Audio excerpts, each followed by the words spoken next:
Olá pessoal, no ar mais uma edição do Cultura em Cena aqui na RS Play, canal 524 da sua Claro TV, sempre sexta-noite, programa novo, inédito, e hoje a gente está recebendo uma fera da música brasileira, da música gaúcha, uma referência do rock dos anos 80, depois ele vai pro pop, vem para cá. Tem uma música que se chama Mulher de Fases, mas esse eu diria que é um cara de fases. Edu K, ele está aqui conosco e veio de o seu novo lançamento, que é o Meu Ursinho Blau Blau. Exatamente. Grande Edu, obrigado pela presença. Valeu, aí. irmão. Obrigado. John também veio junto e seu violão. Valeu. Obrigado, John. Eu agradeço. Edu, fala um pouco agora, nova fase. Eu vejo que tu tá lançando agora o disco, imagino que depois disso agora já tá com banda, vem uns shows e coisa assim. Como é que é esse novo momento? Sim. Cara, é um momento incrível, assim, que vem de todo o meu legado, né, dentro do rock gaúcho, dentro do rock feito aqui, mas também nacionalmente, internacionalmente, né, já toquei fora do Brasil muito, assim, como DJ e tudo, aquela onda do funk, mas nesses últimos tempos, assim, com pandemia, com enchente, é uma coisa que abalou a gente e afetou a gente emocionalmente bastante, e eu acho que muita gente começou a olhar de volta para suas raízes, né, suas coisas e tal, e a minha raiz também é do rock gaúcho, né? Eu comecei aqui, eu sou de Porto Alegre, mas eu morava em Foz do Iguaçu, o The Fala é uma banda que começou lá em Foz do Iguaçu, depois fui, né, se transmutando até virar o The Fala. Tu é de Foz do Iguaçu? Eu sou daqui, mas eu morei em Foz com meu pai trabalhando em Itaipu. Então tem toda, né, essa história no rock e tal, e quando eu cheguei aqui também fiz parte de toda uma cena que estava começando, né, capitaneada pelo Gordo Miranda, um cara sensacional que depois trabalhou, fez selos lá com os Titãs, né, o Banguela, vários selos lançando bandas novas, inclusive aqui do Sul. E então, depois desse primeiro momento, eu comecei a olhar mais, né, para esse repertório incrível que tem de grandes compositores como o Júpiter Maçã, o Charles Master, vários caras, né, aqui do Armandinho e tal. Falei, isso tem muito a ver comigo, né? Comecei a fazer versões dessas músicas num estilo meio punk pop, assim, meio Blink, meio NX Zero, assim, no meio dessa coisa do punk pop, né? E começou a dar muito certo nos shows, aí comecei a inserir outras versões. Eu sempre fui um cara muito de versões, uma coisa que eu aprendi com o Miranda, né? O The Fala fez a versão de Sossego, muito famosa, que o próprio Tim Maia aprovou. A gente fez também, como a voz já dizia, do Raul, que ele também aprovou. É aquela coisa, dá um twist, assim, um plot twist naquela música, naquela história, e transformar em sua, né? Então, fiz isso de novo, aí acabei, né, por causa desse trabalho todo, entrando, né, como um segundo, terceiro, quarto, quinto vocalista da Tenente Cascavel, né, que é uma banda maravilhosa também aqui, que junta membros da Cascaveletes, da TNT, toca esse repertório todo, né, nosso rock gaúcho, que envolve replicantes também, várias outras coisas. E aí todo esse processo me levou para a nova produtora que eu estou trabalhando agora, que é a Sonar, que é muito legal, uma produtora que são vários produtores juntos trabalhando, né, gerenciando a carreira e tal. A gente está aí com um projeto muito bonito agora, feito pela casa de produção de internet, redes sociais e tal, resgatando toda a minha história, mas com um visual que tem muito a ver comigo e tal, essa coisa toda. E também agora, né, a agenda está aberta, quem quiser entrar no meu Instagram, @educar, a gente já tem várias coisas marcadas aí, daqui a pouco vai começar a largar. E banda nova também, né, com o John Vitor na guitarra, e uns outros guris também bem legais. E assim, também, esse show, né, novo traz aquela experiência também um pouco do The Fala, né? Tem várias coisas do The Fala, principalmente dos anos 90 para cá, que a gente toca e tal. Então o público, assim, tem curtido muito, assim, coisas novas O também. The Fala, ele, além da questão musical, ele tinha uma questão de palco, né? De performance que chamava a atenção. E tu malucão em cima do palco também, né? Eu te confesso que eu tinha um pouco de medo, assim, de tipo, vou entrevistar o Edu, coisa assim, o que esse louco vai fazer? Eu sou fluffy kawaii, galera, só fofinho. Mas ele... Não, mas muita gente fala, né, tipo, tinha medo, via vocês cruzavam pro lado da rua e tal. Mas esses doidos, cara. Mas é aquela coisa, né, a liberdade de expressão exercida às vezes assusta, né? Isso, imagina, Porto Alegre dos anos 80, eu chegando aqui de mini saia, salto alto, peruca, não sei o que, maquiagem, tudo que é badulac. Às vezes eu andava na rua com a minha mãe e ela tinha que dar bolsada na galera, assim, sai, ele é meu filho, não sei o que. Uma vez desceu um monte de pedreiro no caminhão, vieram assim, a minha mãe, super heroína, derrotou eles com a sua bolsa. E eu, afinei. Tua mãe levava na boa, nunca teve mão. Não, não tem eu com ela. Não tem, diz que Deus, diz que dá. E tu, John, tudo bem? Seja bem-vindo. Tudo certo, obrigado, mano. Tá quem mais está com vocês na banda? Acompanhando o Edu na carreira solo aí, né? A gente tem o Vitor Lipe no baixo e o João Nol na bateria também. Um quarteto aí, na verdade um trio acompanhando o Edu, né? tá lançando um clipe novo agora, que é o Meu Ursinho Blau Blau. Como é que é essa história aí? A gente está lançando primeiro a música, né? Como eu te falei, fazendo toda essa reconstrução. Clipe, não, é uma música nova. Tá no Spotify, Mas também vai ter o clipe depois. Imagina. Né? Assim, isso que eu enfatizando, né, de novo, o pessoal que quiser saber, né, o que eu tô fazendo, quando vai ter show, quando sai o clipe, quando sai a próxima música, tudo no meu Instagram e nas redes, a gente está bem alimentado agora, sempre com todas as informações. @3vezeseducado. Exato, EDUK, 3 vezes. E a gente tá preparando também o clipe dela, claro. Mas saiu sexta-feira passada, já tendo uma repercussão legal, inclusive junto ao próprio Silvinho Blau Blau, né, que é o cara que cantava a música, né. Eu já conversei várias vezes com ele deixa comentários bastante no Instagram e tal, ele tá bem engajado com a música. É legal que sempre que eu fiz uma versão, os autores das músicas nunca rejeitaram, tá ligado? Então alguma coisa eu tô fazendo certo. Tu vê, nessa lista tem Tim Maia, tem o Raul Seixas, tem o Silvinho Blau Blau, já... Stones não me conhecem ainda, mas se conhecessem iam gostar da minha versão. Até os Nacionais MC gostaram da minha versão de Satisfaction, que é um hip hop. Gostaram? Uma vez eu estava discutindo numa festa e eles, pô, meu, que som é esse? Eu falei, o meu som. Eles, pô, velho. Muito legal, bom. Legal. Mas tu dá assim, as tuas versões, ela tem uma cara muito tua, né? Uhum. É uma releitura. O Ursinho Blau Blau, por exemplo, esse aí que tu tá falando, o cara daqui a pouco pode ter... Não me lembro. Eu não tinha convicção de tudo. Eu achei, pô, será que tem a ver com... Era a música do Absinto, né? Exato. Banda dos anos 80, que até era gaúcho, o Darcy era o baterista, que era aqui de Porto Alegre. E o Silvinho, o vocalista. Sim. E eu disse, qual é, Dudu, será que ele tá pegando alguma coisa dali e tal? Mas é uma outra coisa, uma outra música, que tu pegou a referência, mas tu fez uma outra jogada ali. O lance que o Ursinho Blau Blau, a música em si, e o Silvinho também, especialmente, são bem importantes para mim, porque no início dos anos 80, ali, né, quando começou a estourar a onda New Wave e tal, no Brasil também começou a chegar, que era aquela coisa meio B52, meio Duran Duran, meio Tecnopop, essas coisas assim. Eles eram uma das poucas bandas que representavam isso num nível mais pop, assim, por exemplo, iam no Chacrinha, no Globo de Ouro. Então eu, moleque, via aquilo e dizia, caramba, esses caras aí são da minha turma, tá ligado? Pelo visual, New Wave, aquela coisa, calça quadriculada, tênis verde-limão, e o som também, né?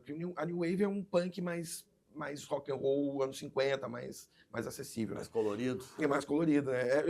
O Silvinho e o Absinto dá pra dizer que foram precursores dos coloridos, se for ver, né? O Restart, essas bandas todas. Chamava atenção, você viu aqueles cabelão, bonitão em cima do palco. Então eu sempre gostei dessa parte visual também deles, né? Especialmente o Silvinho. E essa música era representativa disso pra mim. Então, você, pô, olha, tem uns caras que são que nem eu, né? E aí, então, é uma música importante. Assim como um dia eu regravei também, como a avó já dizia, que foi a primeira música que eu gostei na vida, né? Minha mãe tinha rádio. Raul Seixas. Escutava música, eu dizia, que porcaria, não gosto de nada. Aí quando tocou essa, eu falei, pô, essa eu gosto. Essa aí.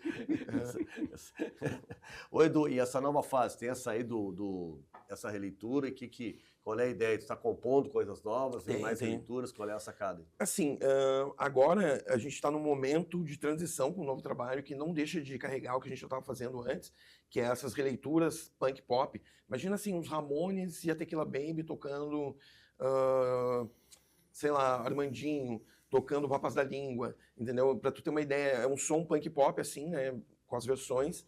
Isso a gente vai continuar fazendo. E não só músicas regionais, músicas nacionais também. Por exemplo, a gente toca uma versão do Mais é Menos, que é Vitamina C. A gente toca a versão de funk, Parado no Bailão, mas tudo assim, nesse esquema meio punk pop. E todos os clássicos aqui do rock gaúcho, né? Tentê, Cascaveletes e tal, por aí vai. Mas também tem coisas do The Fala, né? Até coisas do Kings of Bullshit, que é um disco bem conhecido nosso, né? Fazem mais funk metal e tal, voltaram e tal. E também tem coisas novas.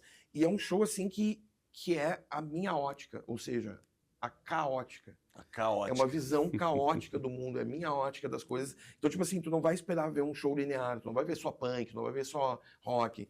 Tem de tudo, tem música eletrônica, tem funk, hip hop, trap, metal. O cara, como assim? Ele tá sabendo isso agora? Porque esse também isso é ser educado. Eu tô sempre mudando. Só que com o tempo eu fui aprendendo a deixar pelo menos um rastro de migalhas de pão para os outros poderem seguir. Porque, não, às vezes eu aviso. Não, às vezes não. É porque assim, a gente vem de todo esse processo. O John é um cara que já tá há um bom tempo comigo na banda, e assim, né, dessa fase recente, e era mais focado nessa coisa mais punk, pop, rock e tal, não sei o quê. Mas eu percebi assim, cara, eu sou o cara do The Fala, eu sou o educado do The Fala, eu sou tudo isso e mais um pouco. E o engraçado é que lá nos anos 80 e 90 eu tinha que brigar para fazer isso, porque ninguém aceitava que tu fosse tantas coisas ao mesmo tempo. A gente ainda não estava viciado no computador de palma de mão, entendeu? Agora tudo é rápido, então eu sou o cara perfeito para essa época. Não importa a minha idade, não importa o que eu fiz antes, eu simplesmente nasci para ser dessa época. Então eu tô trazendo isso de volta para minha música, para o meu show e tal. Então esperem o inesperado sempre. Esse é o lance. O John vai mostrar assim no versão acústica, né? Mas conta pra gente como é que foi gravar essa música, quem gravou com vocês gravaram aqui, onde é que foi isso? Na verdade, tipo assim, eu gravo tudo em casa, sentado em cima da minha cama, tá ligado? Eu sou produtor também, já trabalhei com o Cachorro Grande, com o Detonautas Rock Club, com Unidade Jiu-Jitsu, várias bandas e tal. Então eu tenho essa coisa, né, de eu mesmo produzir minhas músicas, eu produzir os meus gráficos, meus vídeos, os meus looks, visual, tudo sempre, né? Tudo é uma brincadeira, tudo faz parte da mesma brincadeira, entendeu? Que é esse todo aí, né? E aí eu gravei em casa, não foi nada demais, assim, berrando no microfone, sentado em cima da cama, não sei o que o vizinho achou, né? Talvez agora escute tocando por aí e vai dizer, bah, esse cara tava gravando aqui essa porra dessa música. Gravou em casa, então? Gravou em casa, né? Hoje a gente tem tecnologia para isso, né? Eu vim de uma época lá, no início dos anos 80, onde gravar era impossível. Nossa, e caríssimo, tu sabe também, né? Caríssimo. Aliás, fiquei sabendo hoje aqui, fiz o meu trabalho de entrevistador antes do programa, que o nosso querido amigo, que é um baita compositor, tem banda, toca guitarra e tudo. Tu vê, né? Não sabia dessa. Mas eu lembro de amigos que vendiam instrumento caro, vendiam carro para conseguir gravar uma demo. Era uma fortuna naquela época. E nem sempre ficava bom, né? Nem sempre ficava bom, tinha que ser feito com ninguém pressa, sabia direito fazer. Sabia mexer, né? É que assim, quando surgiram ali as bandas proto-heavy metal, tipo Cream, Jimi Hendrix e tal, Led Zeppelin, os caras não sabiam gravar som pesado, assim, essa porradaria toda. Então, às vezes, ficava ruim, o som ficava chalequinho, como dizia o nosso querido Mitch Marini, com aquele sonzinho. Aqui demorou um tempo até, realmente. Mas, claro, lá com o Renato Alger, lá na EGER, vinha o cacete, né? E com Alfeu. O Alfeu trabalhava com o bicho da cena e tudo. Agora, impressionante como o Renato tem uma marca, né? O Renato, todo mundo fala nele. Né? Aquele lugar todo, né? O seu Egon e tudo mais. Eu cresci ali, né? A primeira gravação que eu fiz, Profi, foi ali. Eu gravei um disco ali e já era a City. Sim. Foi lançado pela City. Mas ali marcou época ali, né? Sim. Época. A gente tinha na época a EGER e a Isaac. Eram os dois grandes estúdios. E produzir era muito caro. Sim, né? E aí eu sempre gostei de música eletrônica desde moleque, assim, porque eu comecei a ouvir nas rádios, principalmente quando eu vinha para Porto Alegre, né? Natal, assim, Ano Novo, essas coisas.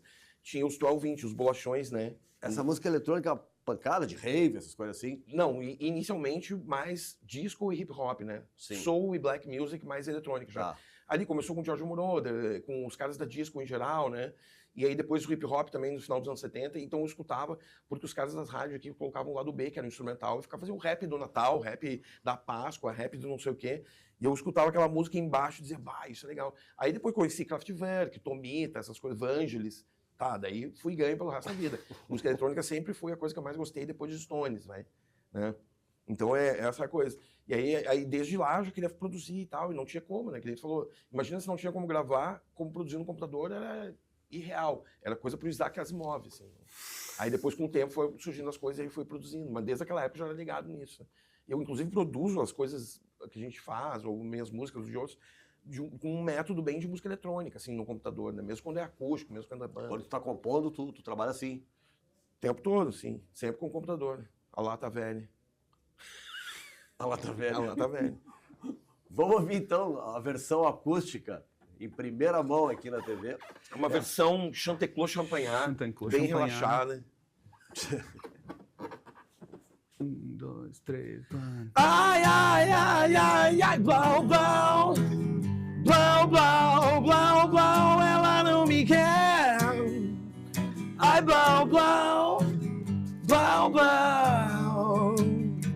Ah, meu ursinho blau, blau de brinquedo.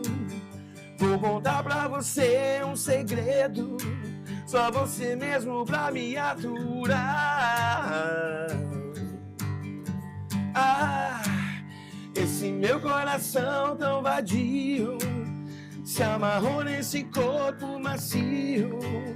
Ela quer me fazer pirar.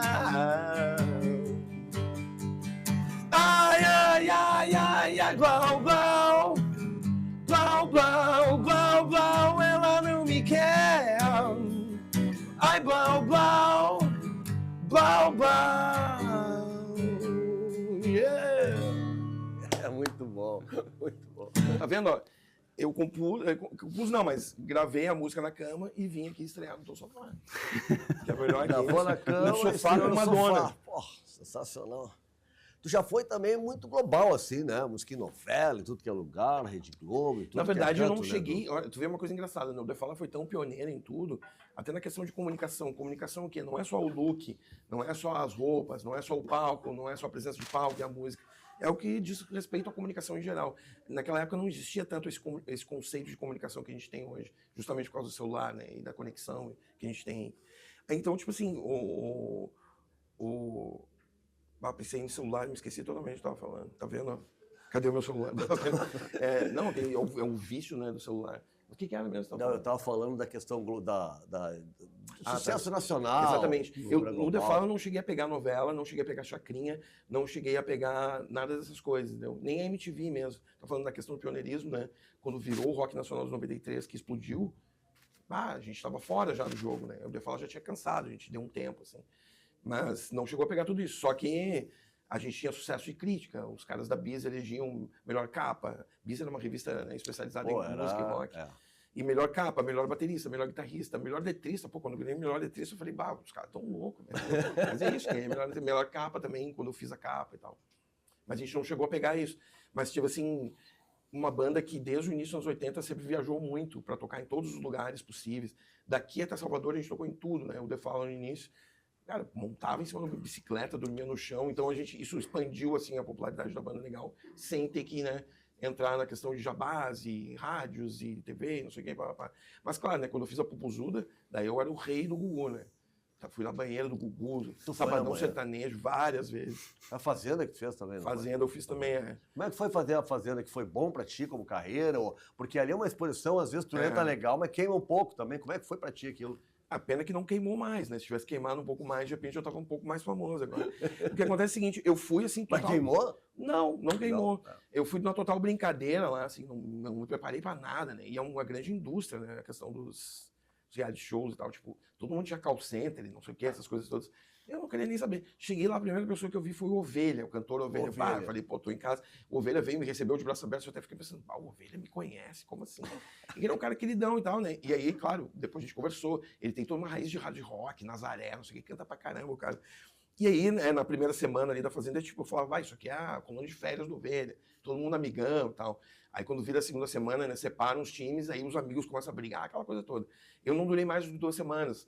Acabei interferindo lá para salvar um amigo meu que já tinha feito ali e tal, e ó, fui com a Mara pro pau, Mara Maravilha, né? E a Mara, a Mara é a Mara, né? Não tenho o que dizer. Mesmo assim, foi por 8% que eu não tirei ela, porque não fui eu que tirei, né? Eu era amigo de todo mundo dentro, né, da casa. Então, todo mundo votou para ela sair e eu ficar, os fãs de todo mundo e tal, mas não deu certo. Mas a Mara é imbatível, né? Eu ainda cheguei lá quase. E ainda cuidei de avestruz, cuidei de lhama, curti bastante. Tem bastante. Foi legal pra caramba. Foi legal. E agora, tu pretende pegar a estrada, fazer shows, assim, Sim. botar esse trabalho novo na rua? A gente está com um show, né, que a gente já tem faz um bom tempo, e agora aos poucos está inserindo coisas novas também, um pouco mais eletrônicas também, porque eu resolvi fazer um show que mostra todas as minhas facetas, né, musicais, de produção e tal, que não fica só num estilo, né, assim, fiel a um certo estilo, uma coisa, porque eu sou muito plural, não dá para eu ficar fazendo uma coisa só. Mesmo assim, daqui a pouco tu vai viver assim, né, com as gampinhas, aí no próximo show tu vai ver de terno, paletó, bigode, vai saber. Tudo é possível, entendeu? Então tem essa referência visual, ela é um reflexo da minha cabeça musical também, tá sempre mudando. E a gente tá com esse show novo, e como eu falei de novo, @educar, para saber notícias e também para, né, qualquer coisa, a nossa agenda tá aberta. A gente tem várias coisas já marcadas, mas vamos divulgar aos poucos, né, mais pro fim do ano também. A gente está nesse grande momento de recomunicar, né, quem é Educar, o que eu faço, quem eu sou e tal, não sei o quê. E é um grande momento para mim também, porque finalmente estou trabalhando com uma equipe muito legal e botando né, o gospel do Educar para frente e tal. Mas você andou muito, você andou muito também, digo, de cidades, né? De fixar aqui, ou de fixar em São Paulo, no Rio, sei lá. Tu vê que... Tu tá aqui agora, direto. O paralelo 30 é forte, né? É difícil sair daqui. Porto Alegre é uma cidade que cativa. E vai e volta. Eu tô sempre indo e vindo e tal. Mas, assim, também é legal que aqui a gente tem toda na região, né, do Rio Grande do Sul e também Paraná, Santa Catarina, tem um enorme do mercado, muita gente ávida pelos shows, de né, conhecer as bandas ou recordar as bandas, né, antigas e tal. A gente vê que tem uma baita abertura para isso também. Aqui, né? Eu vivi a época dos clubes, né, nos anos 80, hoje toca em tudo que é lugar, né? Como é que tu tá vendo hoje essa produção nova de música que tá se fazendo aqui no Brasil? Como é que tu te posiciona? Como é que tu enxerga tudo isso que tá rolando? Te agrada? Eu amo, tem muita coisa boa, coisas ótimas, inclusive até pro rock, né, que andou um pouco apagado por um tempo. Normal, né, que é uma questão de mercado sempre. Mas agora eu vejo bandas novas e artistas novos que estão, assim, fazendo sons maravilhosos, letras maravilhosas, entendeu? Um engajamento de redes legal, tudo e tal. Tem alguns exemplos próximos para mim, né? Por exemplo, tem o Cabras da Peste, que é uma banda muito legal de punk lá de Caxias, que é uns molequinhos, assim, o mais novo é o baterista, que é o mais foda da banda, tem 13 anos. 13 anos. E eles curtem punk mesmo, assim, de Sex Pistols a Offspring, sabe? Todo o espectro do punk. E eles fazem umas músicas deles ótimas, assim, umas letras muito legais. Assim, pô, o primeiro single que eu produzi é Eu Só Quero Punk. É a letra dizendo assim, pô, a nova geração fica querendo nos empurrar o que fazer, nós não queremos, nós queremos fazer o que a gente quer fazer. E é punk rock. É muito legal essa posição dos molequinhos, né, de 13, 14 anos. E tem também a Teaser, uma banda muito legal de umas meninas também, que são um pouco mais anos 2000, assim, uma banda maravilhosa, tem um som legal, elas têm um visual legal, elas têm coreografias, um monte de coisa legal. Então, esses são do espectro mais pop até, mas tem várias bandas também no underground de Porto Alegre, Grande Porto Alegre agora, tipo Ovo Frito, tipo a Ana Plá, que é a vocalista da Transmissão Beta, vários artistas novos que falam, né, não só com a linguagem, mas com o espírito dessa nova geração, e fazem coisas muito legais, e eu fico também, assim, bem emocionado até com as letras, né? As letras são muito legais, assim, não só traduzem o que as pessoas pensam, com a linguagem que elas pensam hoje em dia, mas são fortes, às vezes melhor do que as dos anos 80, né, que a gente tava. E mudou pra caramba essa coisa de botar o trabalho na rua, né? De como Sim. era antes, tinha que ter uma grande gravadora, tinha que tocar no rádio, agora é diferente, né? Tu vê que, por exemplo, ali os Ratos de Porão e Sepultura, né, que foram grandes expoentes internacionais, né, do nosso país, que tocaram fora, no mundo inteiro, eles se correspondiam por carta com a galera. Ligar, naquela época, era impossível, era muito caro, sim, né, para a Europa e tal. Então, assim, eles fizeram várias tours dentro do circuito punk, do circuito metal, que era tudo com cartinha, né? O cara que era do Mayhem, o guitarrista do Mayhem, que era fã de Sepultura e Sarcófagos, correspondia por carta com eles. Tipo assim, é muito louco pensar nisso. E aí hoje não, hoje é tudo mais fácil, mais rápido, mais barato, né? Só que ao mesmo tempo também tem uma competição muito maior que tu tem que furar, né? Então é legal, porque hoje em dia tu tem que ser sempre excelente. Pode ser no teu nível, sim, mas tem que ser, tu tem que vir com tudo. Assim, num mundo de singles de novo que a gente vive, todo single tem que ser mais foda, entendeu? E é aí que eu levo vantagem, galera, porque nunca um single meu vai ser igual ao outro. Cada vez eu vou estar fazendo uma coisa diferente, entendeu? E eu acho que a minha linguagem como artista é uma linguagem que reflete e até precedeu a linguagem que a gente tem hoje em dia de TikTok, de Instagram, de redes sociais, que é essa coisa, né? Só que assim, as pessoas estão reclamando, tá dando brain rot, tá apodrecendo a cabeça da galera. Mas então consumam coisas melhores, como eu, por exemplo. tem essa alternativa Exato. De trocar, né? Sim. Como é que é a tua vida hoje, Edu? Quando tu olha para trás, assim, tu já mais maduro, né?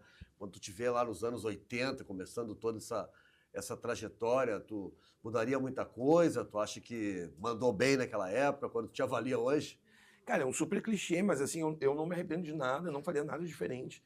Aliás, eu tive 1 bilhão de oportunidades maravilhosas na vida, não só de trampo, de música, de amigos, de relacionamentos, de cidades e lugares onde eu morei, países, tudo que tu imaginar. Então, sou muito agradecido, não mudaria nada. Mas, claro, tem coisas que eu, hoje, né, como tu diz, mais maduro, eu tô mais estruturado, melhor e tal, para poder viver essa segunda metade da minha vida dando no meio, até o fim, entendeu? Eu nunca vou... tipo Ozzy, né? Mas eu espero que eu não morra depois do show, eu espero morrer em cima do palco. Tipo Ozzy.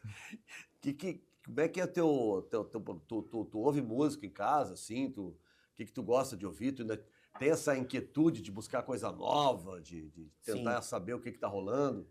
Eu escuto de tudo, como sempre, né? Desde criança eu escutava em casa jazz, MPB, rock. Aí depois com um primo meu, jazz rock, fusion, tudo que é coisa assim e tal. E depois hip hop, música eletrônica, rave, essa coisa toda. Então em casa eu escuto de tudo um pouco. Assim como é o meu show, assim como é a minha imagem e tal. São pedaços de várias coisas, né? Uma colagem. Mas assim, por exemplo, eu tenho fases. Há um tempo atrás o John sabe. A única coisa que eu escutava era a discografia inteira do Black Flag, que é a banda do nosso mentor, o Greg Ginn, que foi santificado, virou pastor e Ginn, que é o chefe da seita Champagnat Sévigné, e do hardcore universitário, né? Que é o guitarrista do Black Flag. Aí tem essas coisas assim, por exemplo, mas eu sempre escuto Miles Davis, por exemplo, principalmente o Beaches Brew, que é um álbum início do Fusion Jazz, que eu gosto muito. Stones de qualquer época, mas principalmente do início e do meio dos anos 60 até o final, início dos anos 70, escuto direto também. Escuto muita coisa nova também, pesquiso bastante coisa. Como eu sou DJ também, então volta e meia eu tô pesquisando coisas. Pelo fato de eu ser DJ também, inclusive internacional, desculpa aí, gente, mas assim, eu recebo promos diariamente de selos diversos de música eletrônica.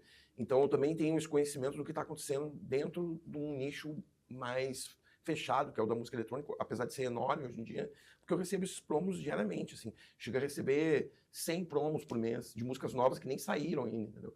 Então eu estou sempre conectado com as coisas, fora que eu acredito naquela coisa que o Chico Science e o Mundo Livre, o pessoal, o Fred 04 lá, né, em Recife também acreditavam, que tem uma antena.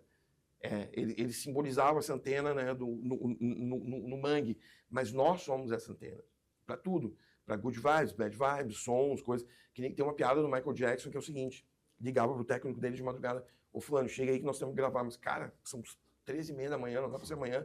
Não, até amanhã talvez o Prince roube a minha ideia. Entendeu? Tipo, é isso. Porque tá sempre conectado, sempre, né, plugado no 220. Até esse é um dos desafios, né? Como tu diz, da maturidade. Desplugar do 220 e dar uma... De vez em quando. Baixar, né? Um pouco. Uns 5 minutos por dia tá bom. Queria aproveitar que tu falou, né? No teu trabalho de DJ, mandar um abraço. A gente perdeu essa semana o meu querido amigo Claudinho Pereira. Né? O Claudinho foi um beijão na preta, nos filhos, toda a família. Eu gostaria também de estender... Na época era disc jockey que se chamava, né? E não só isso, era o agitador cultural. Exatamente. Que era um termo que a gente não ouve mais, que era um cara que fazia de tudo. Ele era a internet. O Miranda também era um agitador cultural. E como eu fiz um post, coloquei, o Claudinho era um embaixador da República. A Rua República, ele tinha uma casa na Rua da República, onde passava Gal, todo mundo. Moraes Morena, todo mundo imaginar, Alceu, e não só artistas, grandes empresários da música, gente de gravadora. Então, era um lugar maravilhoso para florescer. E eu, criança, caí lá e tal, né? Aquela coisa que já tinha banda. O Claudinho sempre gostou das coisas que eu fiz, porque ele é um dos poucos caras que entendia naquela época esse futuro que estava ali já aberto, no né? que eu fazia, né? Essa proposta de futuro, né? E por causa dele também, né? Eu entrei no Rock Grande do Sul, que é um disco que foi o primeiro grande disco do nosso rock aqui, nacionalmente, né? Especialmente. Que o próprio Claudinho fala num cut que teve esses dias que eu vi no Instagram, tipo assim, já tinha tido o rock de São Paulo, rock de Brasília, rock do Rio, e o rock do Rio Grande do Sul, que já tava, né, a gente inclusive tinha bandas grandes que realmente, né, estouraram, né, como o Engenheiro do Havaí, depois Nenhum de Nós, o próprio Garoto da Rua também teve um grande momento ali em novelas, inclusive, quando falou, e isso muito graças a essa movimentação do Claudinho, né? Então um cara muito importante para quem gosta de rock gaúcho, para a história da nossa cultura pop, e, né, como pessoa, um cara assim elevado, né, num astral já diferente do nosso, e vivi muita coisa com ele e tal, um cara muito importante, mas também pelo seguinte, eu digo, o que seria da história do The Fala sem o Claudinho? Porque o The Fala era uma banda muito estranha para a época, né, Porto Alegre meio que rejeitava um pouco, era aquele organismo diferente, né, do geral que estava se infiltrando no corpo da cidade, a cidade, não, tira isso daqui. Mas aos poucos a gente foi, né, sendo absorvido, como tudo. E o Claudinho é um grande responsável por isso, porque teve um grande show, né, no Rock Unificado, onde as bandas que foram contratadas tocaram. E o The Fala não tocou nesse show. Mas como eu era amigo do Claudinho, ele conhecia a banda, sabia do poder da banda, sabia da importância da banda já dentro de uma cena pop nacional, ele falou pro Tadeu Valério, que era o olheiro que veio, cara, tu precisa contratar esses caras, velho. A gente acabou entrando. Então as bandas na época, os caras nem tocaram no show, como é que eles assinaram o contrato? Mais uma vez, como diz meu amigo Carrasco, meu outro bruxo, desculpa aí, galera. Desculpa aí, galera. Tadeu Valério, você era forte. Aí. Era forte. Edu, muito obrigado, cara. Pô, adorei falar contigo. Também, muito bom, João, cara. obrigado. Nando.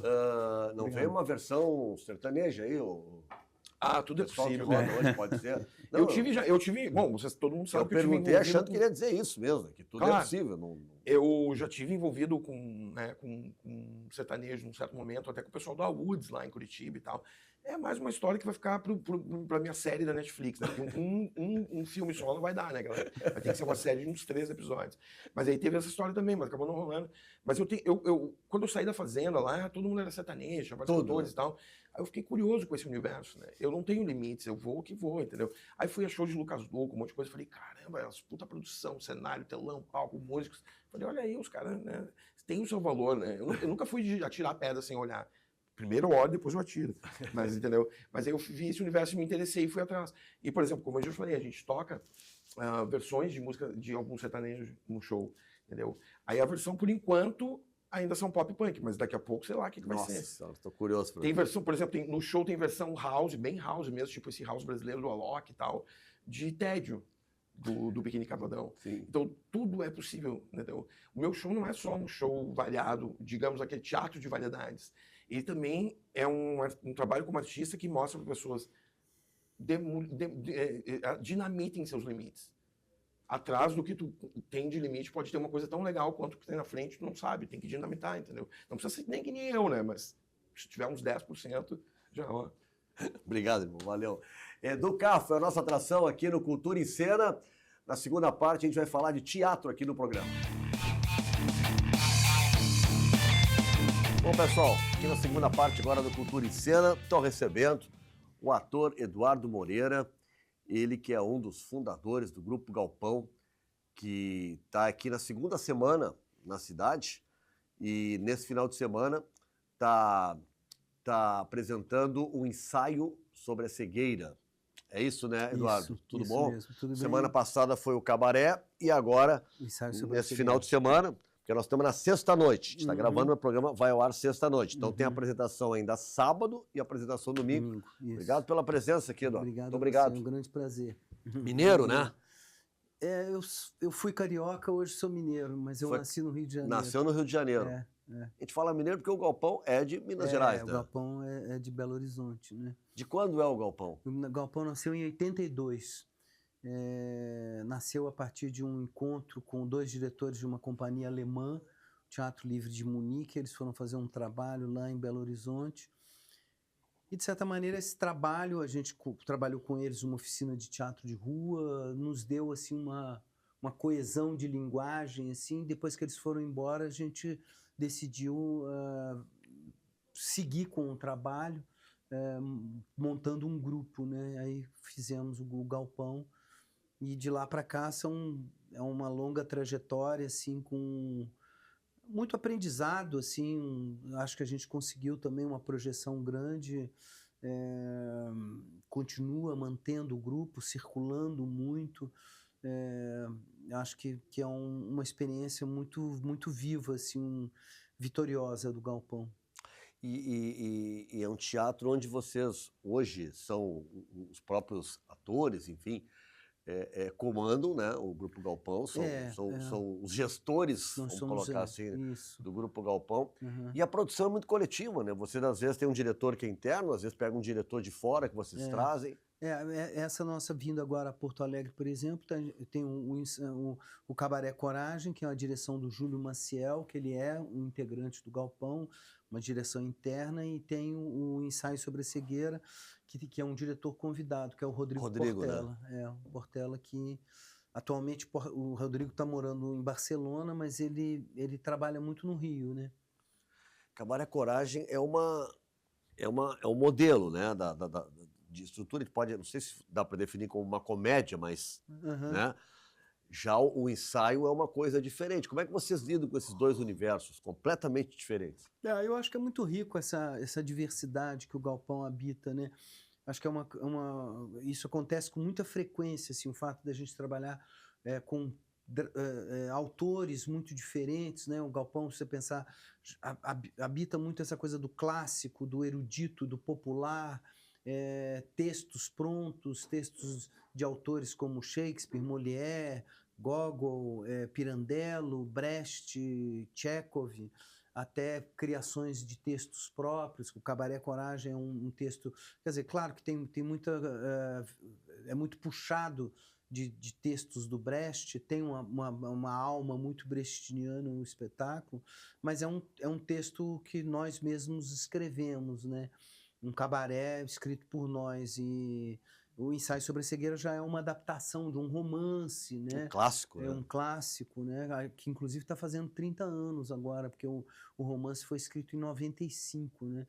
E é incrível o Ensaio sobre a Cegueira, porque, de certa maneira, de 95 para cá, a ficção do Saramago ficou mais atual ainda, né? Com essa coisa das redes sociais, das fake news, dos algoritmos, essa manipulação que a gente sofre, né? Dessas grandes big techs, assim, dá ao romance uma atualidade realmente incrível, assim, muito... O romance é o ensaio sobre a cegueira, né? É. A peça é um ensaio. Vocês acrescentam um para deixar que é... Como vocês estão interpretando aquilo, né? A leitura de vocês. Nossa, uma leitura muito teatral, né? O Rodrigo trabalhou muito com a gente essa coisa de um ator, narrador, formulador, que formula a história junto com o público ali, no aqui, no agora do teatro. Então é uma peça que se faz muito construída, é quase também como uma homenagem ao teatro, também esse poder que o teatro tem de trazer as coisas, dar realidade às coisas de uma maneira muito imbuída de uma teatralidade. É um espetáculo muito teatral nesse sentido, né? E eu acho que o Saramago, sinceramente, adoraria ver essa nossa montagem. Eu gostaria muito que ele pudesse ter assistido, né? Mas, enfim. Mas eu acho que dá muita vida ao romance nesse lugar habitado pelo teatro, né? Que é esse lugar assim de que as coisas são evocadas pelo teatral, né? E a gente tem várias questões, assim, por exemplo, a gente tem um ingresso participativo, né? Um ingresso experiência, que algumas pessoas da plateia são incorporadas à montagem também, né? As pessoas compram esse ingresso, que a gente chama de ingresso experiência. Isso no encontro, né? Porque no cabaré eu acho que pega as pessoas desprevenidas, né? Não, a interação é diferente, né? O cabaré, a interação é diferente, é mais na festa, né? As pessoas são convidadas a ir lá dançar no palco, mas nessa é diferente, porque elas são, de fato, inseridas dentro da dramaturgia do espetáculo. Porque como os cegos, eles são confinados num manicômio, né? E num determinado momento esse manicômio ele fica superlotado, então uma maneira de teatralmente mostrar isso, a gente traz 14 pessoas do público para se integrarem à montagem, né? E eles são vendados daí? São vendados, são vendados. E aí tem toda uma, vamos dizer assim, uma característica um pouco performática nesse sentido, porque é uma coisa um pouco incontrolável, né? São 14 pessoas ali que você tem que trabalhar com elas não sabem exatamente o que é aquilo, então cada dia tem sempre uma surpresa grande, então o espetáculo ele toca um pouco esse lado da performance também, né? Quantos atores são no grupo? O Galpão são 12 atores, né? Mas no Cabaré são 7 em cena e no Ensaio sobre a Cegueira são 9 atores em cena. Mas vocês trazem também a chamada retaguarda de vocês, o cara do som, o cara da luz, né? Vem a equipe toda. Tem uma equipe grande, né? Tem os produtores, tem os divulgadores, tem os técnicos, né? E a gente sempre aproveita esse tipo de encontro com a cidade, não só a apresentação dos espetáculos, mas também oficinas, né? Então a gente tem dado oficinas para atores. Aqui em Porto Alegre, várias oficinas, né? Oficina de iluminação, oficina de produção, né? Falando um pouco sobre essa experiência de produção, de gestão do galpão. Há uma parceria forte, acho que até conceitual, em termos de visão de teatro, com o pessoal da Terreira da Tribo, daqui nossa. Né? Com certeza, né? Acho que a Terreira é uma experiência muito marcante para o teatro brasileiro, né? Acho que a Terreira desenvolve um tipo de trabalho assim muito que eu acho que é também assim a filosofia do galpão, assim um trabalho muito conectado com a comunidade, né? Eu acho que é importante esse lado do teatro. Eu acho que o teatro para ele florescer, para ele conseguir sobreviver, ele tem que estar muito conectado com o público, com a comunidade, né? A comunidade tem que sentir que aquele teatro faz parte dela, ela fazer parte dessa comunidade teatral. Acho que isso é muito importante. Eu acho que essa característica comunitária, né, de trazer o público para dentro do teatro, nos irmana, de certa maneira, com grupos como a Terreira da Tribo, né? E o teatro independente, né, Eduardo? Pelo menos é a minha visão de qualquer progresso, evolução, mudanças de comportamento, o teatro ele te oferece uma experiência que ela é muito única. Porque em época de telas, a gente pode estar na televisão, no celular, o próprio cinema, é diferente a experiência no cinema em casa, mas ainda é uma tela. Agora aquela experiência é visceral, de estar frente a frente, pessoa com pessoa, é só o teatro que oferece. Não, você vê que, por exemplo, a pandemia, de certa maneira, nos mostrou isso, né? Terminada a pandemia, a avidez que as pessoas tinham de ir para o teatro, para viver uma experiência de encontro, né, de celebração comunitária, que só o teatro é capaz de fazer com essa força, né? O teatro traz essa coisa mesmo do encontro, da presença, do aqui, do agora, né, que é uma coisa, por isso é que realmente cada espetáculo é um espetáculo único e que ele não se reproduz mais, porque foi um espetáculo naquele dia, naquele momento, com aquelas pessoas, com aquele público que estava ali, que tinha uma energia e que trocava essa energia com o grupo de atores. Por mais que você ensaie um espetáculo, cada espetáculo é um espetáculo diferente, né? Então isso dá realmente uma característica absolutamente única, inusitada para o ato do teatro, né? Uma coisa que acontece na presença, no aqui e no agora. Como é que o público gaúcho reage a essa, de repente, de forma inusitada, o cara está sentado, vê alguém ali, pega, vem cá, o cara interage com uma normalidade, porque vocês fazem isso desde o início da peça, né? Desde do começo, lá estou falando do Cabaré, por exemplo, mas em outros espetáculos também, desde o início. E como é que os gaúchos reagem aqui em relação a isso? São mais soltos, é normal, a reação é muito parecida? Eu acho que a gente tem um público aqui, quer dizer, a gente vem sempre a Porto Alegre, né? E é um público muito receptivo, o gaúcho de Porto Alegre, né? Assim, o gaúcho do interior claro, como uma tendência geral, não só aqui no Rio Grande do Sul, mas também em outras regiões, assim, normalmente os centros urbanos, as pessoas são mais abertas, num certo sentido, né? Isso não vai nenhum juízo de valor, né? Sim. As pessoas no interior, evidentemente, são mais reservadas, é natural que isso aconteça, né? Apesar de também te receberem com muito carinho, assim, o público em geral é muito carinhoso, assim. Por exemplo, o Galpão, a gente tem muito essa experiência do teatro de rua, né? E me chama muito a atenção como as pessoas são gratas ao teatro de rua. Quando você vai para a rua para fazer um espetáculo, apresentar, oferecer isso às pessoas, as pessoas se sentem muito gratificadas por isso, né? De você ir até onde elas estão e oferecer um trabalho, um espetáculo que tem toda uma formulação. Né? Sentem valorizadas, exatamente. Eu acho isso muito bonito, assim, e se sentem gratificadas, né? Gratas, assim. Então essa troca também é uma coisa muito viva, muito bonita. Você está falando, Eduardo, que vocês vieram já várias vezes para cá, né, de Belo Horizonte. Mas como é que foi a primeira vez que a gente estava sabendo, falando nos bastidores ali, que história é essa? Que vocês vieram de caminhonete para cá? A gente tem ainda, ela ainda existe. A caminhonete está de pé ainda, tá firme? Que acabou virando o cenário do Romeu e Julieta. Nós viemos na década de 80, isso acho que foi 86, 87, nós viemos para o Festival de Canela. E nós tínhamos acabado de comprar essa caminhonete, era uma Veraneio 74. Ela foi comprada para o espetáculo do Romeu e Julieta, é isso? Não, ela foi comprada antes, para servir ao grupo. O grupo tinha uma estrutura menor, a gente viajava na caminhonete, o elenco inteiro com o cenário, figurino, tudo ia na caminhonete. E a gente chegava, era meio que a nossa carroça, a carroça dos comediantes dell'arte, né?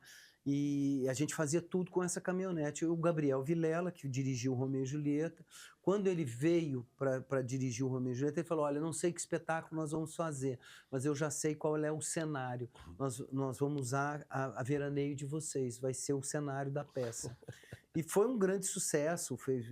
Mas a primeira viagem que esse carro, esse veículo, essa Veraneio 74 fez, foi de Belo Horizonte para Canela.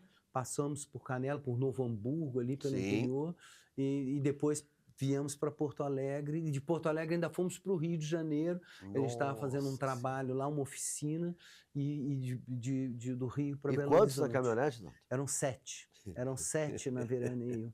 E com um cenário, com os motorista contratado ou vocês iam revezando? Não, nós mesmos íamos. Os tempos eram outros, né? Não sei. Mas é incrível, né? Foi a primeira viagem dela. Muito legal. O Eduardo, o grupo está aqui já há uma semana. Como é que está sendo essa... Você sabe que vocês apresentaram o Cabaré, agora estamos no final de semana do ensaio.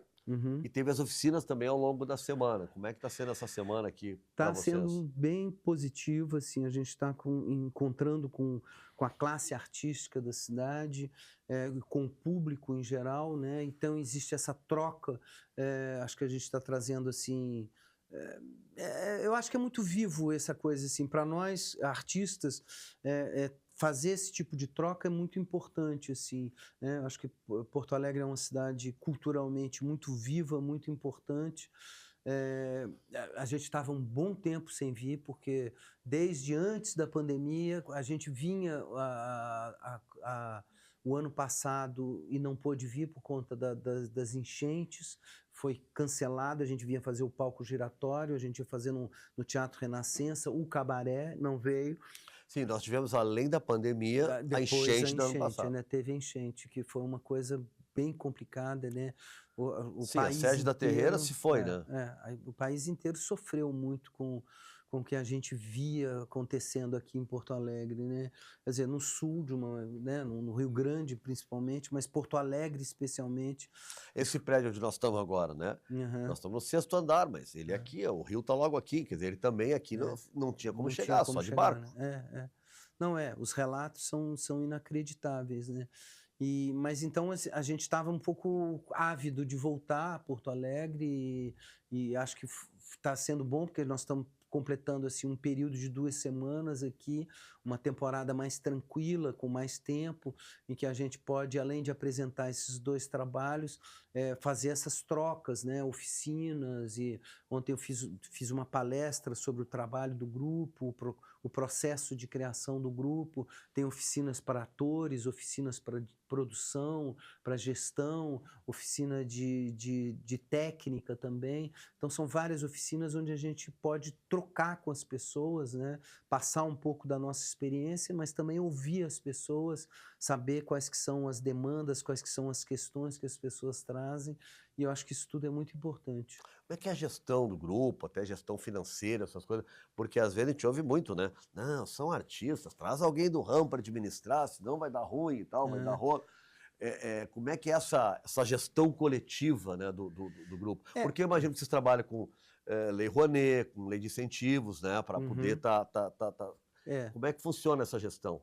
A gente, quer dizer, nós somos gestores, mas também a gente contrata profissionais para fazer a administração. Evidentemente que a gente está dentro, a gente discute, mas tem coisas técnicas hoje, por exemplo, fazer uma prestação de contas. Cada um na sua, né? Não, é uma coisa impossível, né? Eu não sou capaz de fazer uma prestação de contas de um projeto, porque também se tornou muito burocrático, né? Sim. É muito mais difícil de ser feito, assim. E aí tem todas essas expertises de divulgação, de gestão, né? de você, por exemplo, formatar um projeto também, é uma coisa muito complexa, né? Então a gente contrata esses profissionais, evidentemente que as diretrizes são muito discutidas, né, com esse grupo de atores, que são os sócios do negócio, né? Mas a gente tem todos esses profissionais contratados que também levam muito à frente o projeto artístico do grupo, né? Vocês viajam pelo interior ainda depois dessa apresentação desse final de semana aqui em Porto Alegre ou aqui não mais? Não, aqui a gente está concentrando em Porto Alegre, daqui a gente está indo fazer uma temporada, porque como o ensaio sobre a cegueira estreou esse ano, estreou em Belo Horizonte no final de abril.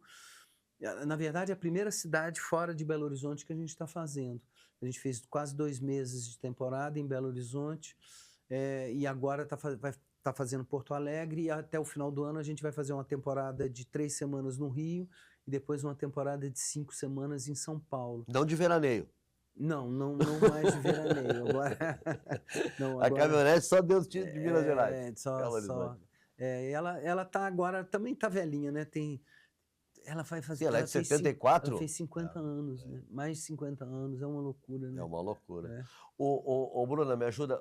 Amanhã, sábado, é 8 da noite.